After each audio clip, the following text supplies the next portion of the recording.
The grease was already popping before the sun came up. She never cracked a cookbook, never set a timer, never once measured a thing.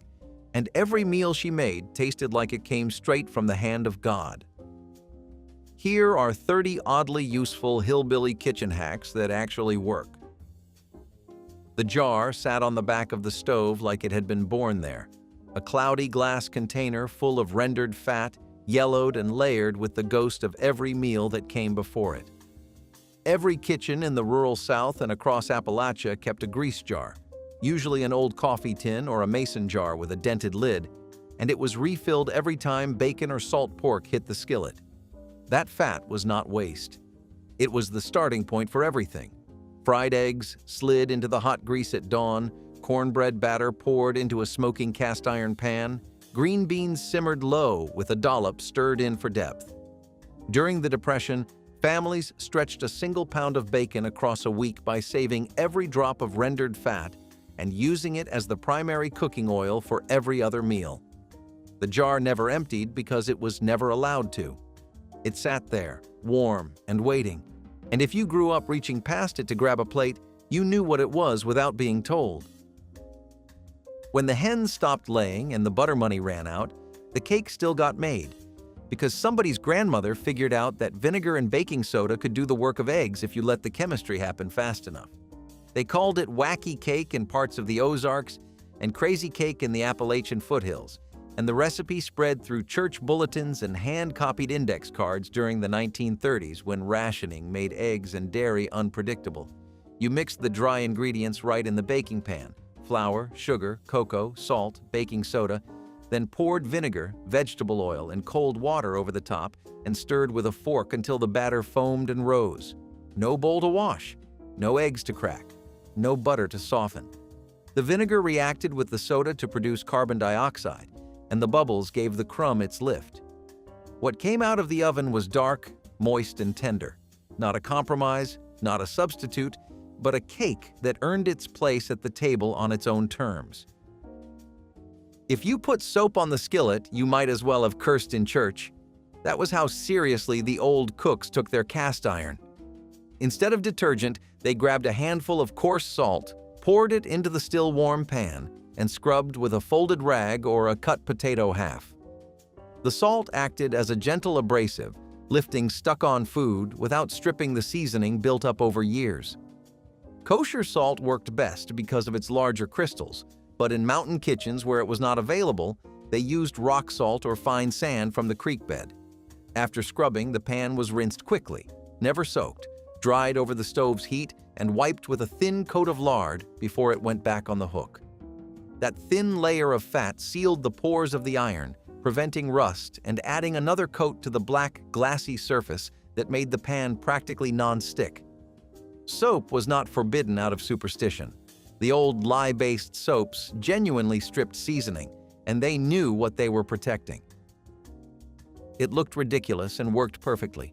A leg of pantyhose hanging from a nail in the root cellar, bulging with onions spaced apart by knots tied between each one. The nylon mesh allowed air to circulate around every onion individually, preventing the moisture buildup that causes rot when onions touch each other in a bin. You tied a knot, dropped an onion, tied another knot, dropped another until the whole leg was full. When you needed one, you cut below the bottom knot and the rest stayed in place.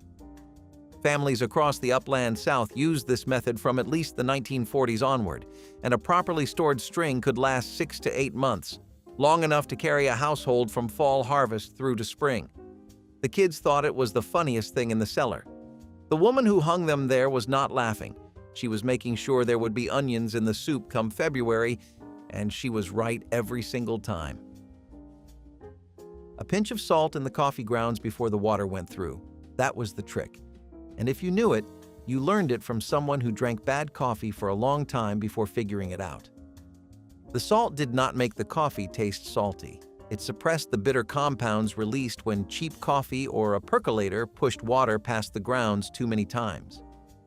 In mountain kitchens where coffee was boiled in an open pot, that bitterness was unavoidable, and the salt took the edge off without adding sugar most families could not spare. Navy veterans from the Second World War brought the trick home from mess halls where the coffee was notoriously harsh, and it spread through small towns and rural diners across the South through the 1950s. Sodium ions block the taste receptors that detect bitterness, which is why a pinch improves almost anything bitter. But nobody in those kitchens needed the science. They just needed the coffee to stop tasting like punishment. The eggshells went in with the grounds, crushed between the palm and dropped right into the pot.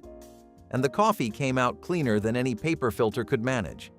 This was cowboy coffee and farmhouse coffee all the way back to the 1800s, and the trick was chemistry, not folklore. Crushed eggshells are mostly calcium carbonate, which is alkaline, and when the hot water hit them, they neutralized the acids in the coffee and pulled the loose grounds to the bottom of the pot.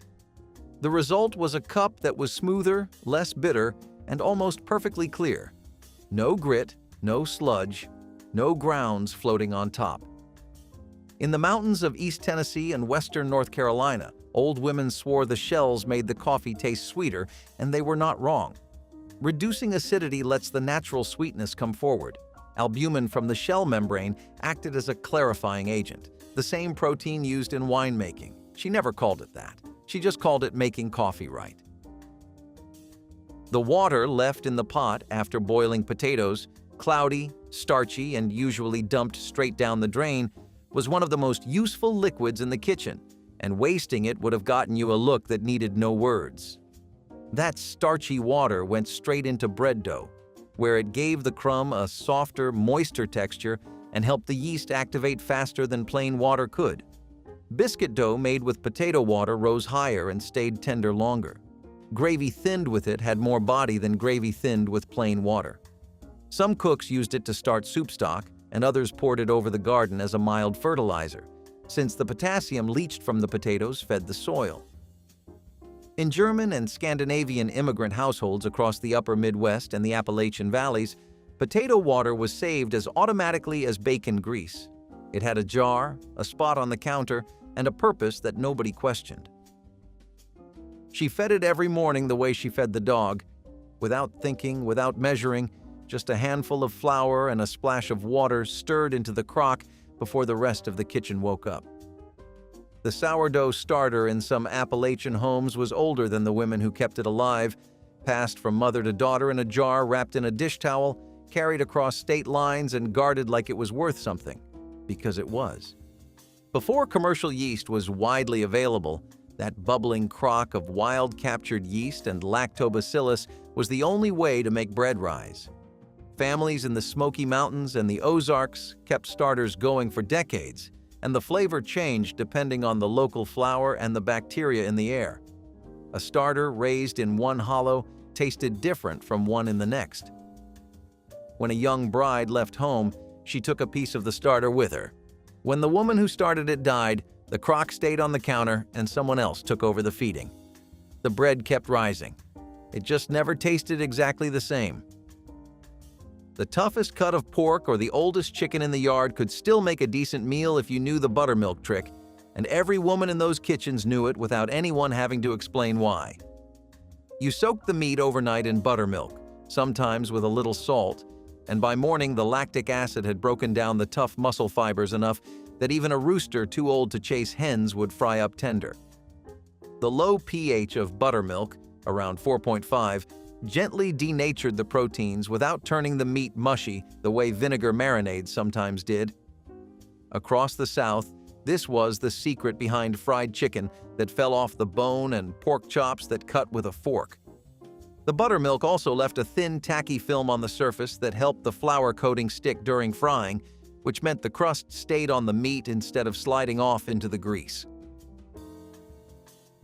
The first frost came fast in the mountains, sometimes overnight without warning, and whatever was still hanging green on the vine had to come inside or die. The trick was newspaper. You picked every green tomato left on the plant, wrapped each one individually in a single sheet of newsprint, and laid them in a single layer inside a cardboard box stored in a cool, dark room. The paper trapped the ethylene gas each tomato naturally released as it ripened, creating a tiny greenhouse around each fruit that slowly turned it from green to red over the course of 2 to 6 weeks. You checked them every few days, pulled out the ripe ones, and let the rest keep going. A family that pulled 50 green tomatoes off the vine in October could still be eating ripe ones at Thanksgiving if they wrapped them right. The newspaper did what the vanishing sun could not. It gave the tomato time, and time was all it needed. If the recipe called for buttermilk and the nearest store was an hour down the mountain, you made your own. 1 tablespoon of white vinegar stirred into a cup of whole milk, left to sit on the counter for 10 minutes until it thickened and curdled slightly around the edges. The acid in the vinegar caused the casein proteins in the milk to coagulate, mimicking the tangy thickness of real cultured buttermilk closely enough that biscuits and cornbread made with it rose just fine. Lemon juice worked the same way, but lemons were expensive in mountain kitchens. Vinegar was always on the shelf. This trick traveled through home economics classes in rural schools during the 1940s, printed on mimeographed handouts tucked into recipe boxes alongside church cookbook clippings. The old cooks who had always used fresh-churned buttermilk from the morning's milking said it was not the same, and they were right, but it kept the biscuits rising when the real thing ran out. When butter was dear, and it almost always was, the trick was to stretch it. You took a 1/4 pound of butter, softened it to room temperature, then whipped it with a fork or a wooden spoon while slowly adding 2 or 3 tablespoons of cold water and a pinch of salt. The water emulsified into the fat, increasing the volume by nearly 1/3 without changing the taste enough for anyone to notice on a hot biscuit or a slab of cornbread. Depression-era households across the rural South and Midwest used this trick to make a single pound of butter last the week, and some added a splash of evaporated milk instead of water for a creamier result. The salt masked the slight dilution and helped preserve the spread in kitchens without reliable refrigeration. It was not a recipe. It was math. The math of making less feel like enough. And the woman who did it never told anyone at the table that the butter was different, because pride mattered as much as the meal. Nothing ever went stale in those kitchens. It just changed jobs. A loaf of bread that had gone hard by Tuesday was crumbled into milk and eggs by Wednesday morning and baked into bread pudding with a pour of vanilla and a handful of raisins. If it was too far gone for pudding, it got torn into pieces for stuffing, soaked in broth and sage and packed inside a bird or a pork loin. Crusts were dried in the oven, crushed with a rolling pin, and stored in a jar as breadcrumbs for coating fried tomatoes or thickening soup. In Italian and German immigrant kitchens across the rural South, stale bread became ribollita or semmelknödel, dishes built entirely around the idea that old bread was not trash but raw material. The French had a word for it too. They called it pain perdu, lost bread, which tells you everything about how they felt when a crumb went to waste. In a country kitchen, bread was never lost. It was just waiting for its next life. A 25-pound sack of flour did more work than any single object in the house. Once the flour was gone, the cotton sack became a dish towel. When the dish towel wore thin in the middle, it became a strainer for jelly or a wrap for cheese pressing. When the weave finally gave out, the scraps got cut into quilt squares or stitched into a child's dress. By the 1930s, flour companies like Bemis and Gingham Girl had figured this out and started printing their sacks with colorful patterns, flowers, plaids, polka dots, because they knew women were choosing which flour to buy based on which fabric they wanted. Kids went to school in flour sack dresses, and the only ones who knew were the other kids whose mothers did the same thing. That single sack of flour fed the family, dried the dishes, strained the fruit, dressed the daughter, and finally ended up as a rag for polishing the stove. And even then, the woman who used it probably wished she could get one more year out of it. Those flour sacks held flour that needed butter, and keeping that butter cold before refrigeration was an art all its own.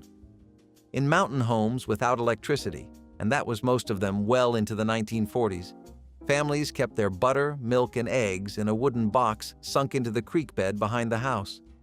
The running water stayed around 50 degrees year-round, cold enough to keep dairy from spoiling for days. Some families built stone-lined spring houses over natural springs, with shelves set just above the waterline where crocks of buttermilk and wrapped blocks of butter sat in the cool, damp air. The sound of the water was constant, a low hum under everything, and kids who grew up near those spring houses said the butter always tasted cleaner, sweeter, like the cold had purified it somehow. When the electric refrigerator finally arrived in the late 1940s and 50s, some of the old women refused to use it. The creek had been good enough for their mothers, and it was good enough for them. Before you blamed the recipe, you tested the powder. That was the rule. A teaspoon of baking powder dropped into a cup of hot water. If it fizzed and foamed, it was still alive. If it sat there flat and quiet, you had your answer, and it was not the recipe's fault your biscuits came out like hockey pucks. Baking powder loses its punch over time, especially in a humid kitchen where the moisture in the air seeps past the tin lid and starts the chemical reaction before you ever open it.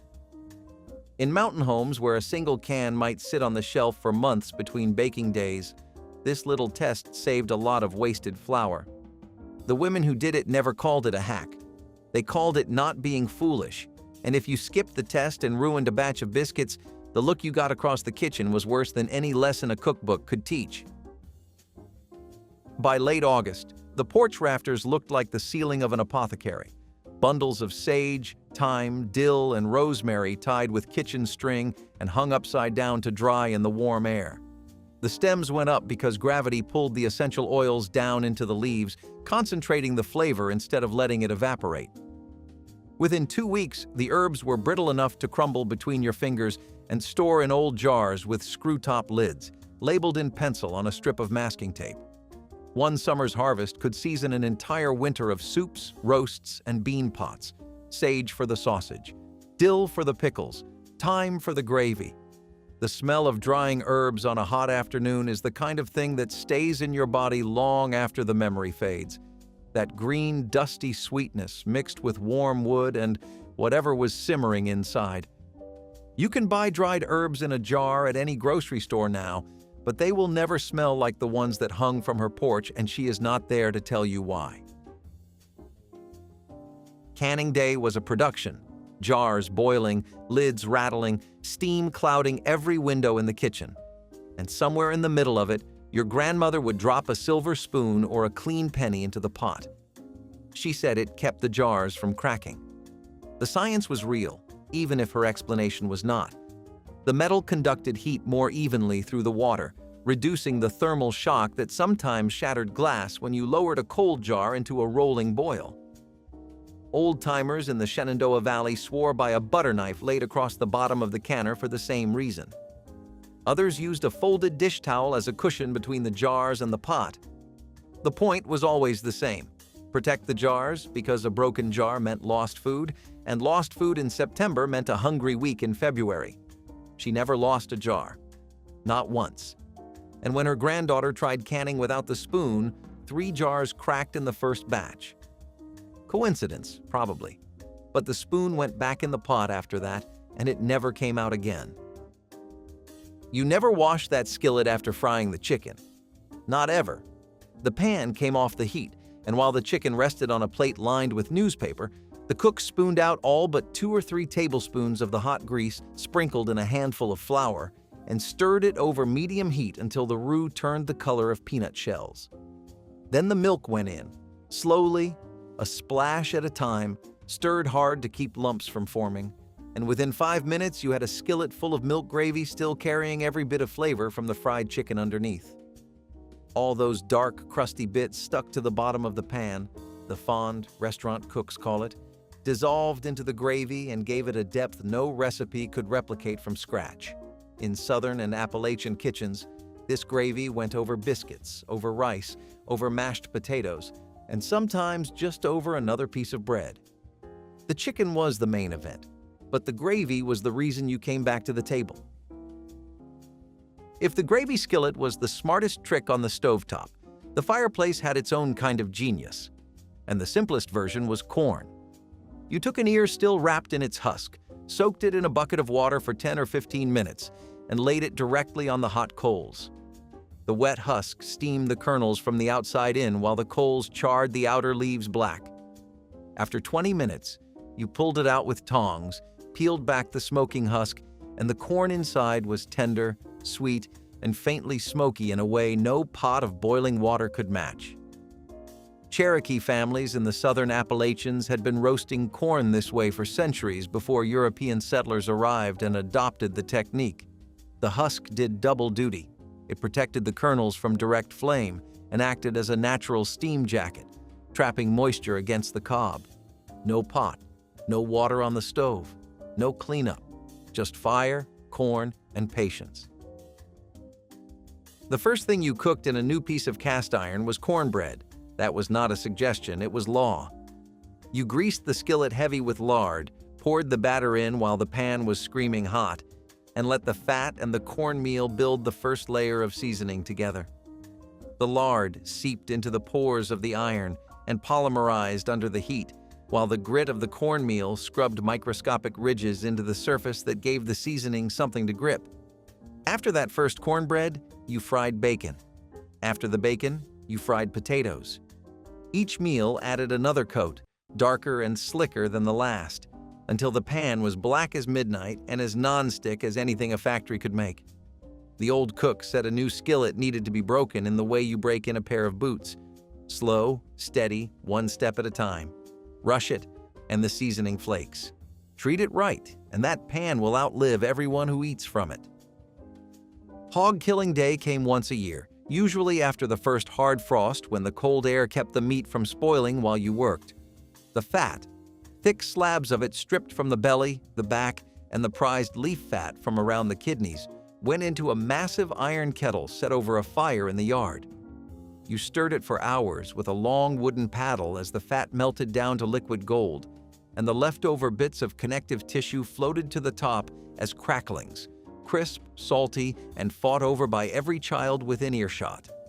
The rendered lard was strained through cheesecloth into 5-gallon lard stands and stored in the smokehouse or the cellar. One hog could yield 40 to 60 pounds of lard, enough cooking fat to last a family the entire year. Leaf lard was the finest, almost tasteless, saved for pie crusts and biscuits. The rougher back fat went into frying and soap making. Nothing from that hog went unused, and the woman who rendered the lard considered it as important as the woman who cured the hams. The syrup came out of the press so dark it looked like it had been pulled from the earth itself. Sorghum molasses, not the blackstrap kind from sugarcane, but the thinner Tangier syrup pressed from sweet sorghum grown in Appalachian bottomlands, was the primary sweetener in mountain kitchens long before refined sugar became affordable. The process was communal. Neighbors gathered at the sorghum mill in October, feeding stripped stalks through a horse-drawn press while the juice ran into an evaporator pan set over a wood fire. You cooked it slow, skimming the green foam off the top for hours until the thin juice reduced to a thick amber syrup with a flavor somewhere between honey and caramel with a bitter finish. One good acre could produce 150 gallons. It went over biscuits, into gingerbread, over cornmeal mush, and into baked beans. The old ones poured it straight from the jar and never thought of it as poor food. It was just what sweetness tasted like. The pot went on the stove before dawn and did not come off until supper. All-day beans, pintos in most Appalachian homes, Great Northerns in the Ozarks, navy beans in the Upper South, were not slow-cooked because anyone had patience.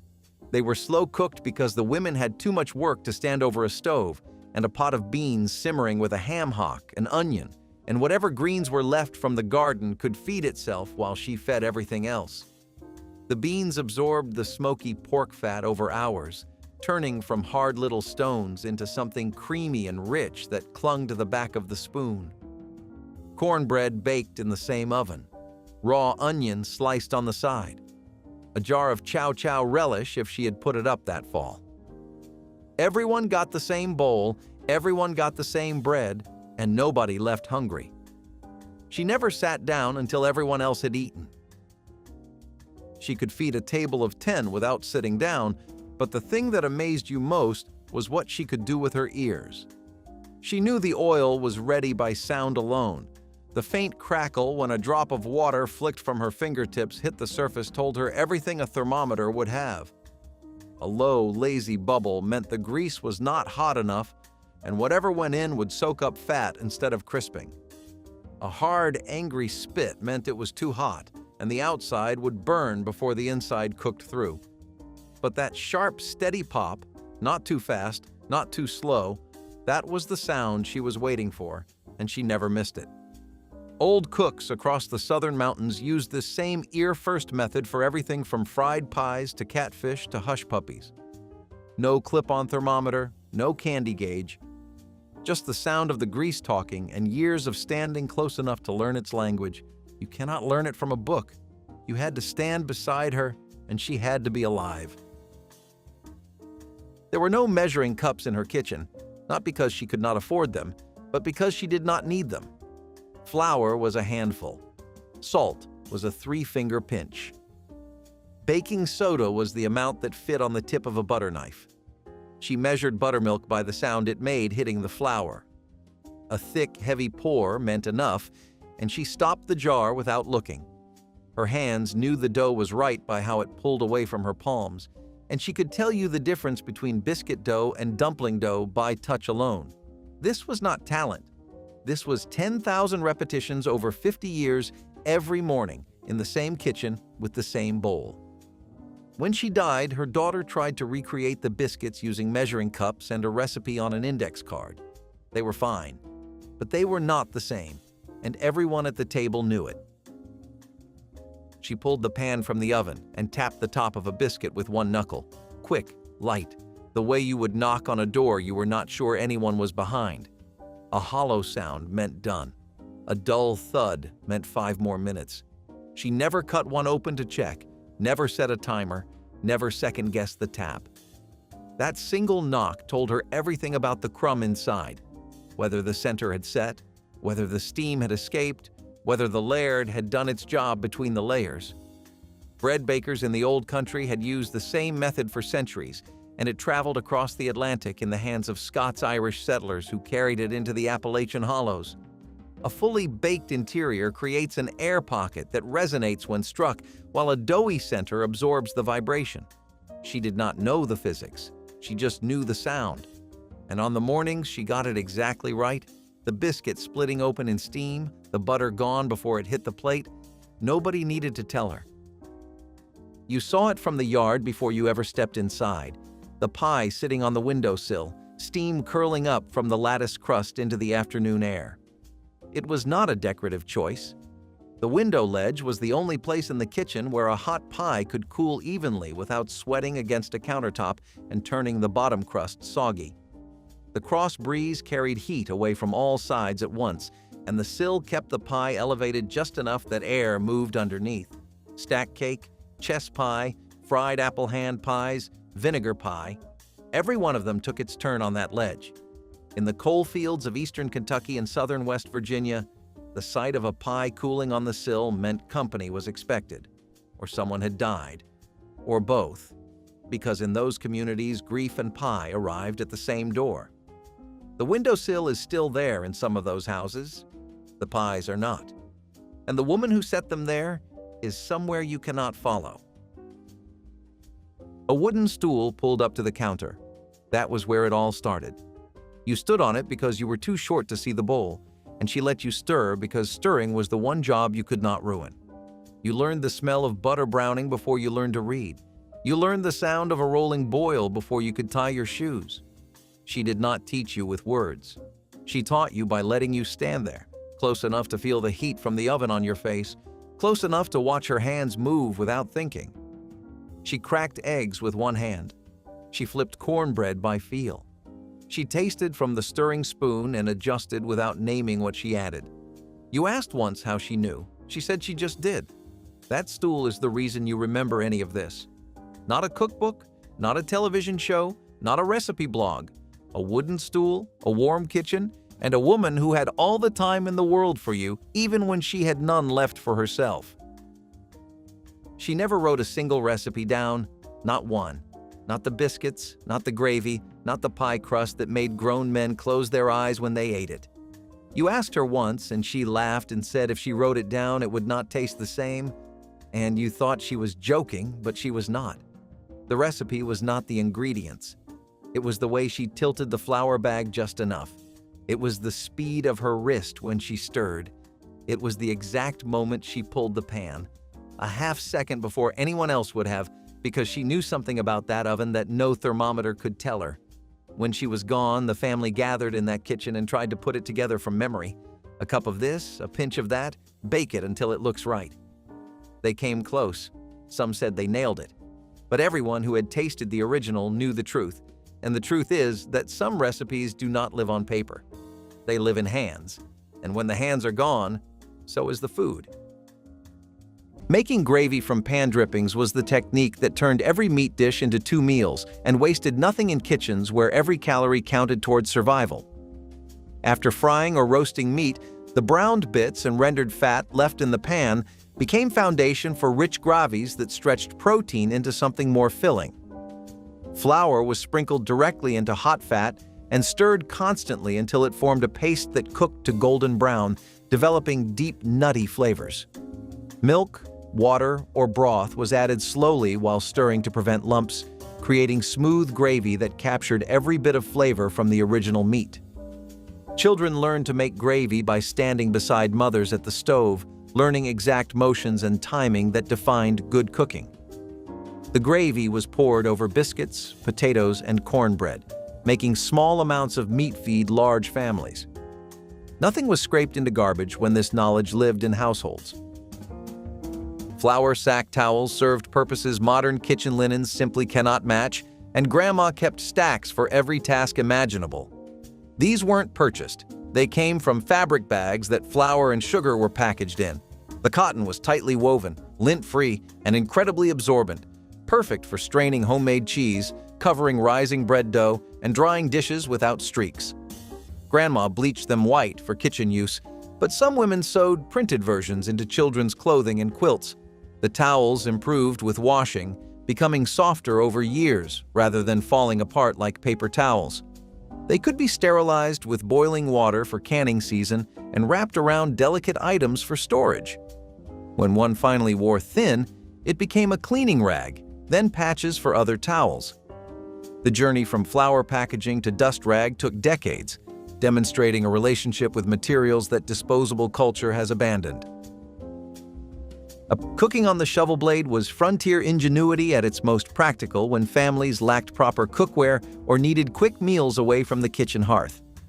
A flat-bladed shovel, cleaned thoroughly and heated over open flames, became an instant griddle for frying eggs, toasting bread, or cooking small portions of meat. Field workers carried shovels anyway, making them dual-purpose tools that fed hungry workers during long days away from home.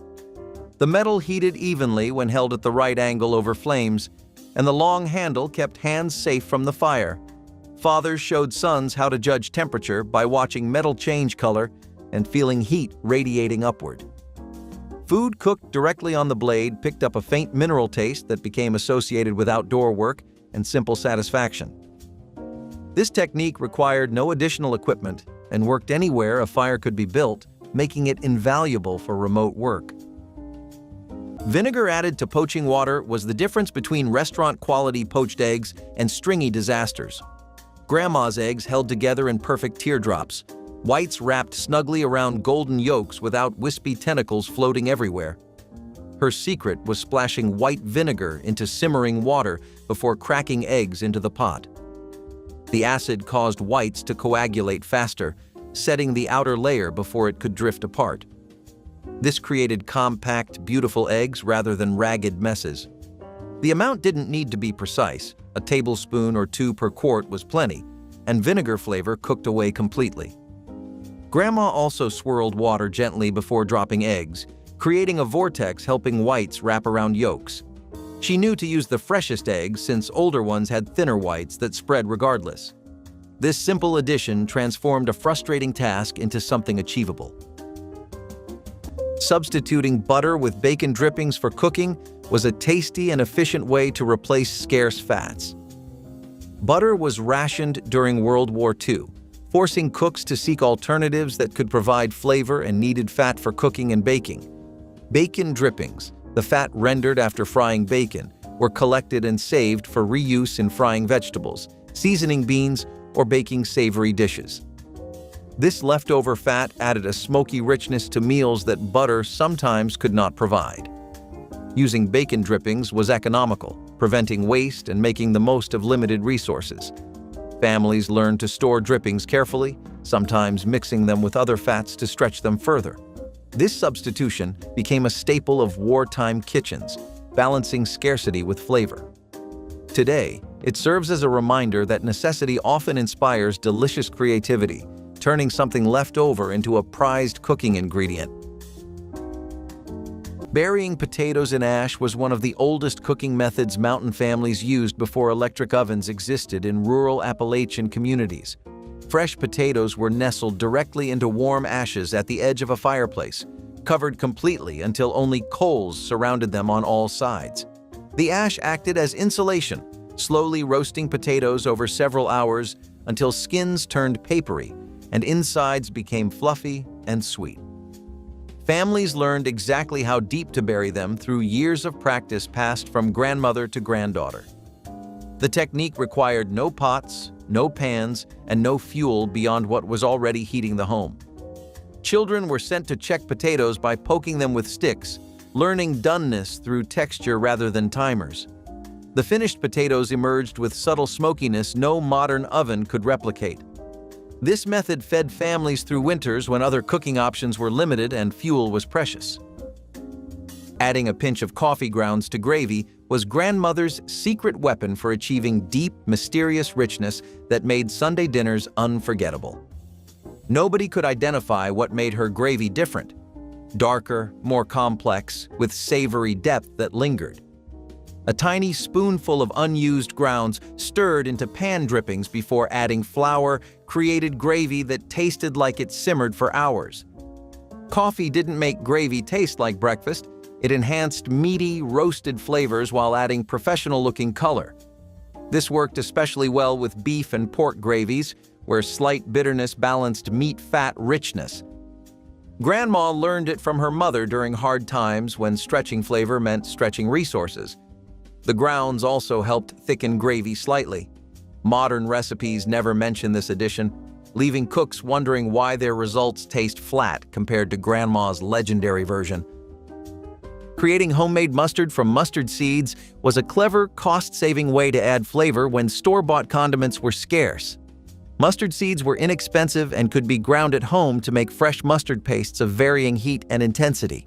This homemade version was used to season meats, dress vegetables, and enliven sandwiches. Making mustard from scratch gave cooks control over the ingredients and helped avoid reliance on rationed or imported products. Mustard's sharpness also helped mask the blandness or substitutions often found in wartime dishes. Many families learned to prepare and store their own mustard, turning a simple seed into a pantry essential. This practice encouraged self-sufficiency and brought bold flavor to otherwise plain meals. Homemade mustard's popularity during the war reminds us that small touches can make a big difference in food enjoyment, especially when resources are tight. Using vinegar to tenderize meat was how mountain families transformed tough cuts into something approaching luxury without spending money they did not have available.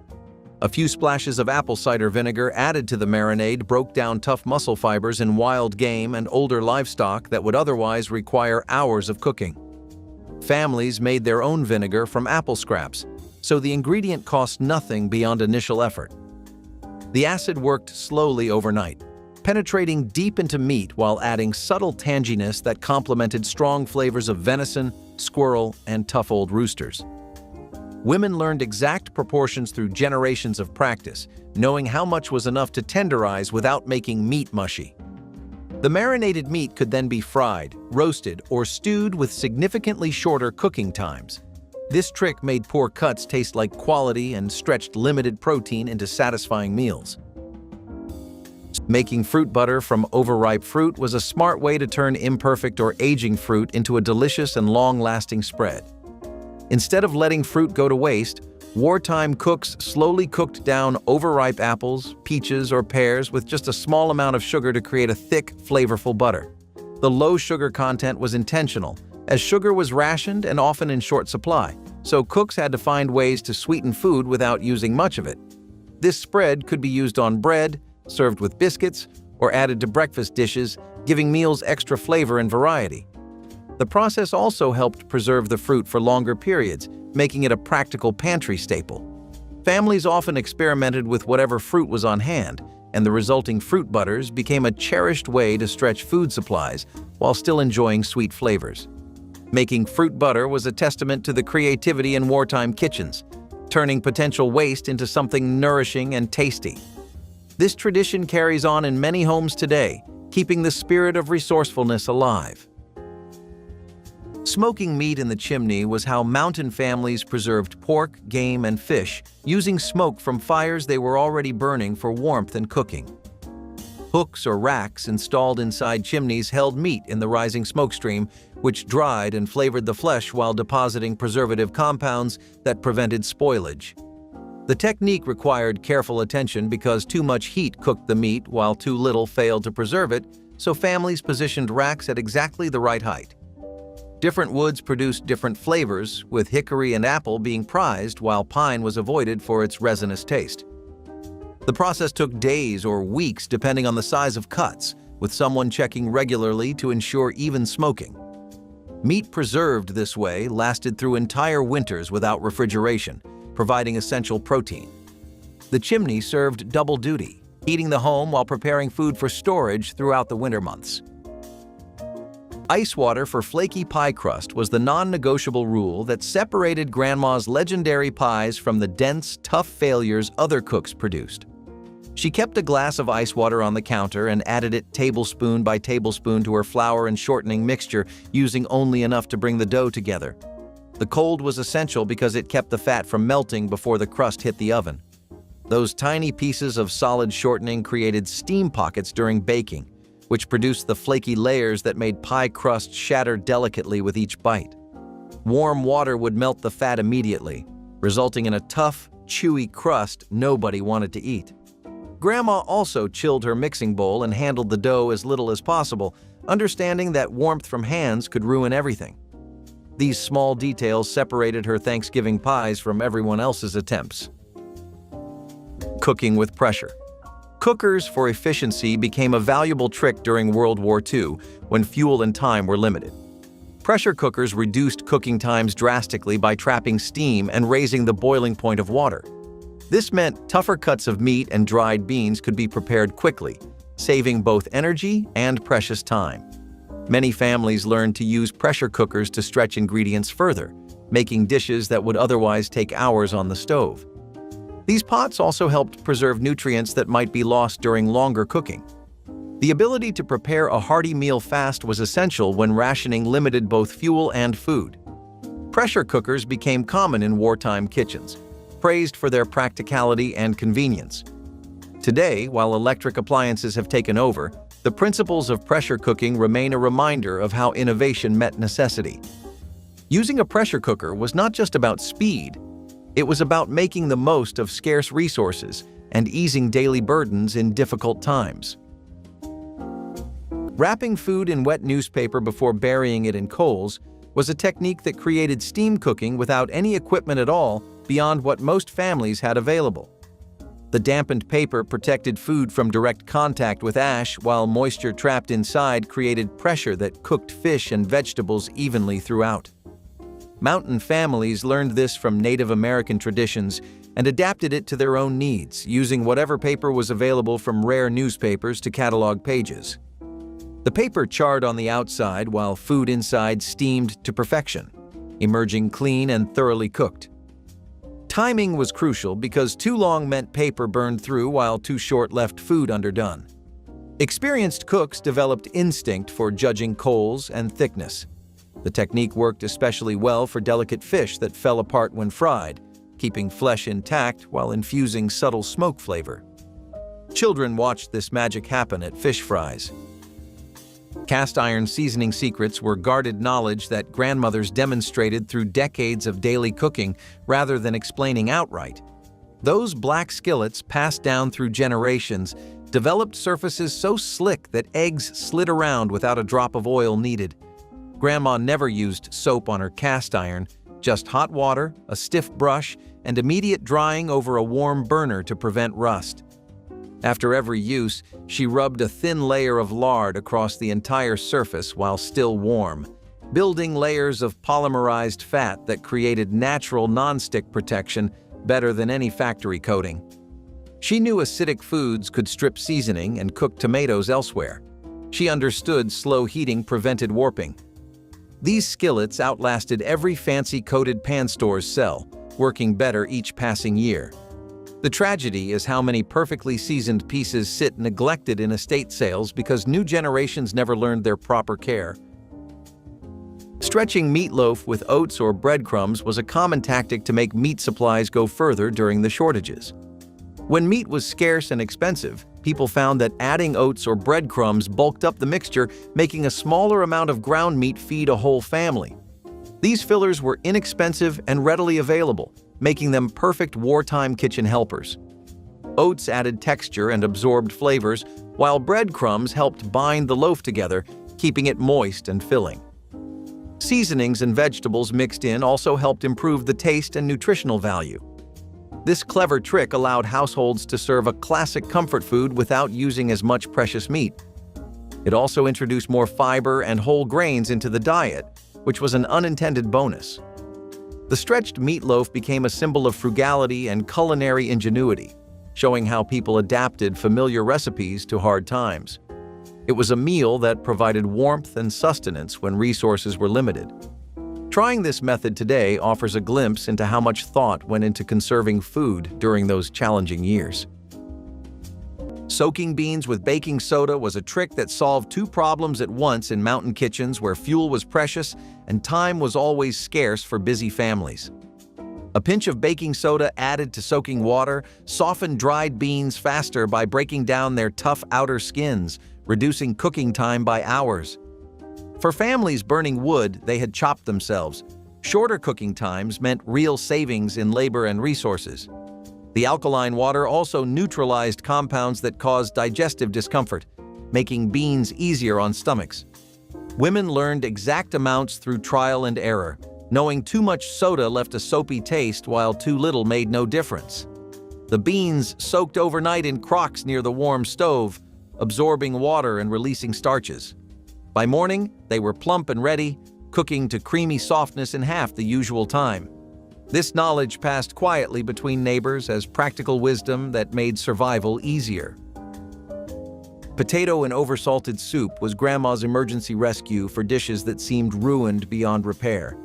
When a heavy hand with the salt shaker turned tonight's dinner into a sodium disaster, she didn't panic or start over. Instead, she peeled a raw potato, cut it into chunks, and dropped them into the simmering pot for 15 to 20 minutes. The potato absorbed excess salt like a sponge, pulling the harsh flavor out of the broth while adding subtle starch that improved the soup's body. Once the potato chunks turned translucent and soft, she fished them out and discarded them, leaving behind a perfectly balanced soup. This trick worked for stews, sauces, and any liquid-based dish that had gone too salty. The science was simple absorption, but the result felt like kitchen magic. Grandma kept this remedy ready because mistakes happened, and throwing away food was never an option when budgets were tight and groceries didn't come easy. Boiling potatoes with their skins to retain nutrients was a practical trick to maximize the nutritional value during rationing.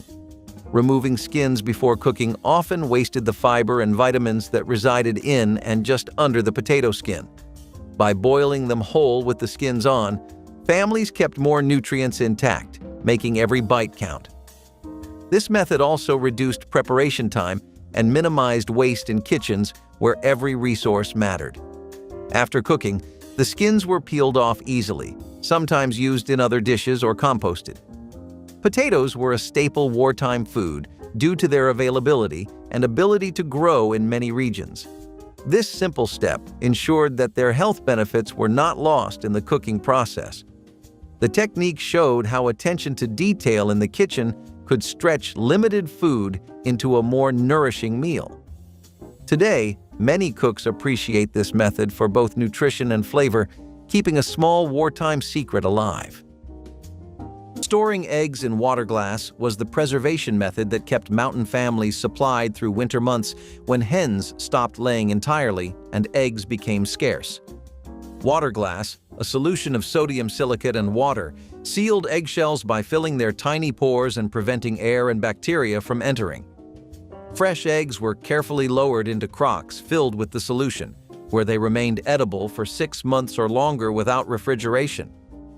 Families gathered eggs during peak laying season and preserved dozens at a time, ensuring protein through lean months. The technique required clean eggs with intact shells, so women handled each one carefully, rejecting any with cracks that might introduce contamination.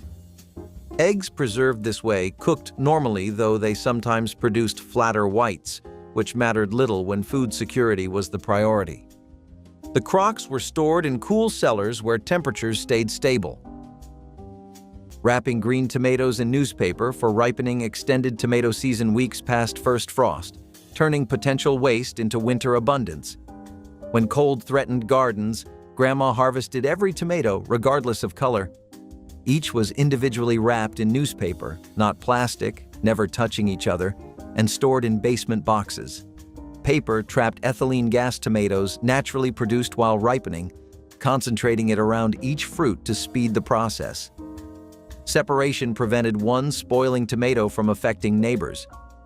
Every few days, Grandma checked her stash, pulling newly reddened tomatoes for immediate use while leaving green ones to continue transforming.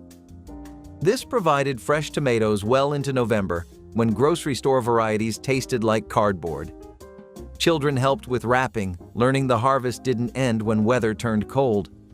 That newspaper became packaging extending the garden's gifts for weeks beyond its natural season.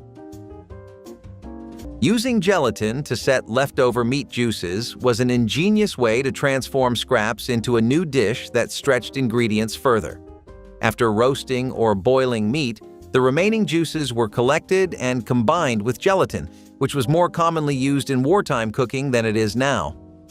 This mixture was poured into molds and refrigerated, creating savory aspects that could be sliced and served. These dishes added variety to meals and made use of parts that might otherwise be discarded. Gelatin helped preserve the nutrients and flavors, providing protein-rich options even when fresh meat was limited. The resulting aspects were often mixed with chopped vegetables, eggs, or bits of meat, making them more appealing and hearty. This technique reflected the resourcefulness of wartime kitchens, where wasting any part of food was unacceptable. Aspics served cold also offered a refreshing change in warmer months.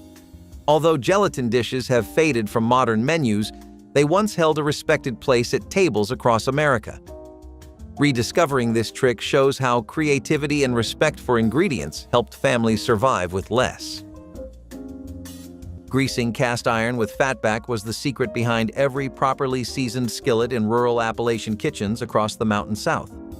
Fatback, the thick layer of fat from a hog's back, was rubbed across cast iron cookware while still warm, creating a protective coating that prevented rust and built the non-stick surface that made mountain cooking possible. Women saved every scrap specifically for this purpose, keeping pieces wrapped in cloth near the stove where they stayed soft and ready to use. The process was repeated after every use, building layers of seasoning that turned cheap cast iron into family heirlooms passed through generations. A well-seasoned skillet required no additional oil for frying and released food effortlessly. Children learned this ritual by watching mothers perform it hundreds of times before being trusted with precious cookware. This simple trick transformed basic equipment into tools that lasted lifetimes and cooked food with unmatched quality. Onion skins for dyeing Easter eggs produced colors that store-bought tablets could never match: deep amber, rusty brown, and burnished gold that looked like treasures. Grandma saved yellow and brown skins for weeks before Easter, stuffing them into paper bags. Eggs wrapped in those papery skins, secured with rubber bands, then simmered gently in water with vinegar to help color adhere. Results were stunning natural marbling effects, each egg emerging unique. Some grandmothers pressed small leaves against shells before wrapping, creating botanical prints impossibly delicate. Red onion skins produced lavender tones while yellow created deep golds. This connected families to centuries of tradition when synthetic dyes didn't exist. The eggs were completely safe since onion skins were food grade. Children gathered watching eggs transform, learning patience and appreciating beauty from simple natural sources. Making hobo stew with mixed vegetables and meat scraps was a one-pot meal that brought together whatever was on hand to feed families efficiently. This stew combined less desirable cuts of meat, leftover vegetables, and pantry staples simmered slowly to develop flavor and tenderness. The name reflected its humble origins, but the dish was hearty and comforting. Using a single pot minimized fuel usage and cleanup time, which were valuable considerations during wartime. The flexible recipe meant cooks could adapt it to what was available, reducing waste and stretching ingredients. Hobo stew embodied the spirit of making do with less and turning scarcity into sustenance.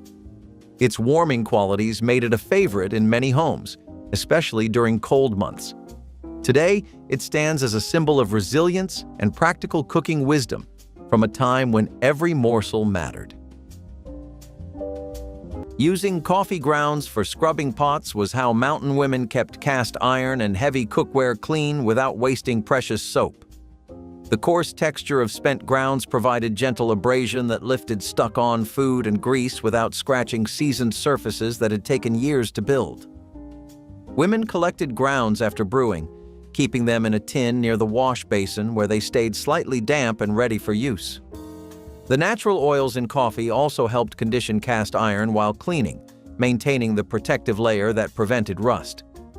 This method cost nothing since the grounds would otherwise be discarded, embodying the waste-nothing philosophy that defined mountain households. Children learned to scrub pots this way before being trusted with more delicate dishes. The faint coffee smell that lingered on clean cookware became associated with spotless kitchens. This trick worked so well that many families never purchased commercial scouring products. Butter wrappers saved for greasing pans represented Grandma's understanding that nothing useful should ever hit the trash bin. Every time she unwrapped butter, that waxy paper went into a refrigerator container, accumulating until needed. When pans required greasing, Grandma rubbed residual butter across surfaces with perfect economy. The thin coating was exactly right, enough to prevent sticking without excess fat making baked goods greasy or cookies spread too thin. Children learned to save wrappers automatically. The practice meant never dirtying a brush or wasting whole butter pats on greasing duties. Those wrappers worked better than cooking sprays because they left no chemical aftertaste and created even coverage. During wartime rationing, when butter was precious, this became essential survival knowledge. Today, we throw away perfectly good wrappers without a second thought. Dehydrating fruits for long-term storage was a clever preservation method that helped families save their garden bounty for the winter months. Fresh fruits like apples, berries, and peaches were sliced thin and dried to remove moisture, preventing spoilage.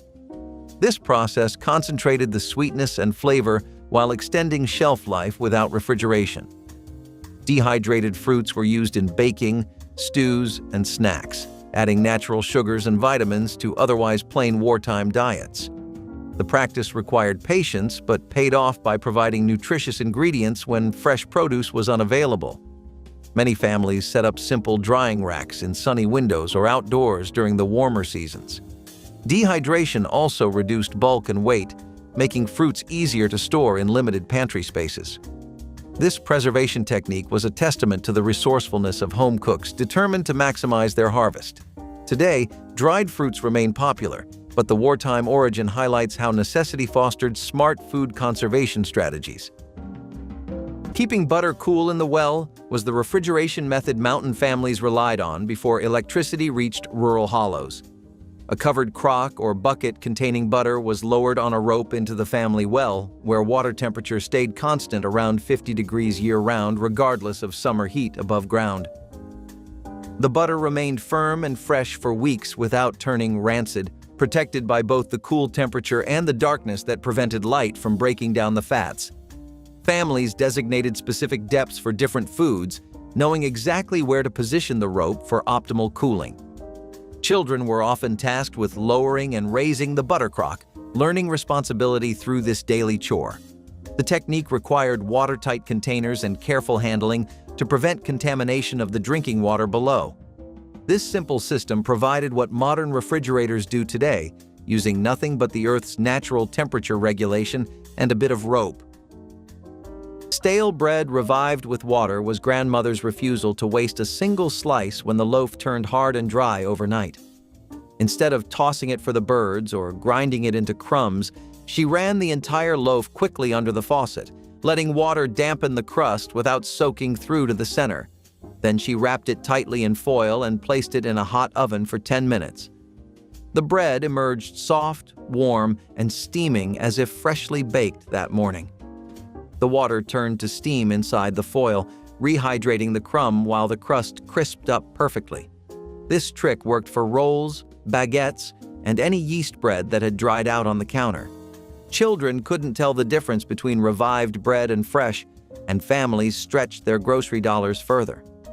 The technique represented Grandma's fundamental belief that food deserved respect and second chances before being discarded.